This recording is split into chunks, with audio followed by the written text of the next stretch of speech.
Mudassir Brema gère ce chantier de transport dans la capitale ghanéenne. Il explique que l'épais brouillard observé actuellement à Accra rend la visibilité difficile pour lui et pour de nombreux autres automobilistes. Je n'arrive pas à voir clair par ce temps.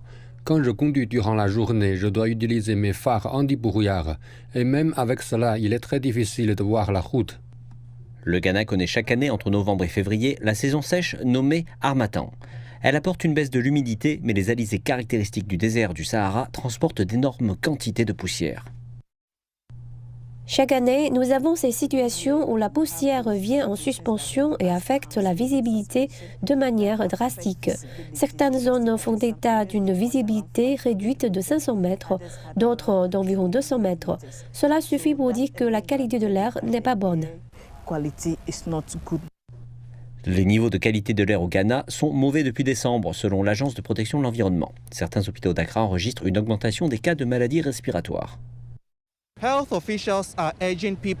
Les autorités sanitaires exhortent les habitants d'Accra et d'autres parties du pays à porter des masques pour se protéger des vents poussiéreux. Mais ce conseil n'est pas suivi par de nombreuses personnes. Les météorologues disent qu'ils surveillent le temps de près.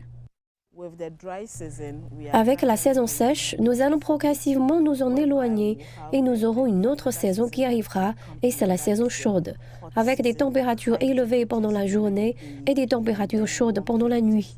Et ce sera un peu incroyable. Les experts ont établi un lien entre les variations du climat au Ghana et les mauvaises pratiques environnementales. Ils souhaitent que le pays investisse dans des mesures d'adaptation aux conditions météorologiques afin d'améliorer la réponse publique et politique au changement climatique.